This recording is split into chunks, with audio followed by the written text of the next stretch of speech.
Hi everyone, welcome to Cooking with Chef Fred. Let's make some adobo. Ta-da! Now, let's get cooking. Here are the ingredients. We have here some chicken thigh. We have here some red onion, ginger, garlic, brown sugar. We have here some bay leaves as well, black peppercorn, soy sauce, and vinegar, both Datu Puti products. Now let's start with the slicing. The red onion will be our first victim. Slice it in half and remove the skin because you have to. And then we slice it. Slice it as thinly as you can, however you want it to be. If you want it to be smaller, you can. And then just put it in the bowl where the chicken is. All of it. Just put every single good thing in there. And then we put in our garlic next. So I put in a lot of garlic because I love garlic, so I'll probably put in 8 to 10 cloves in here, but it is really up to you. And then you crush them so that you dislodge them a little bit and then peel them off. You could do the bottle method trick that they're doing, and then you can just like mince it as fine as you want it to be minced, and then pour them in the bowl where the chicken and the onion is right now.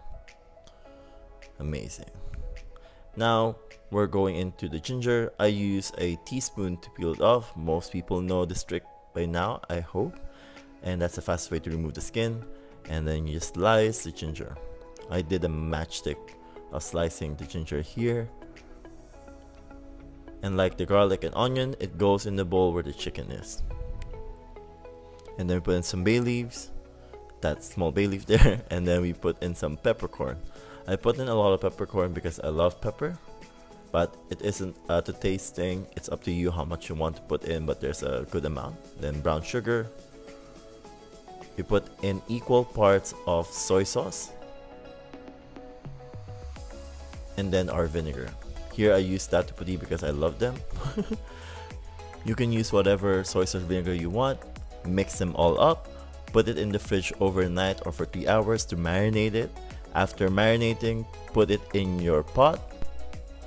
Simmer it to a boil, changing it up every 10 minutes as you go so that every side is getting cooked. And then you just plate it. So put in some chicken on this plate. Look at that, it's piping hot still. Looks good so far. I put in some sauce on top so that there's some sauce in there. It's looking quite nice. And then I'm putting in some fried garlic to finish it off. And there you have it, your full-on chicken adobo. So if you like to see more of this cooking, please comment down below, subscribe, and like this video. And I'll try to make content every single week, but this looks so good.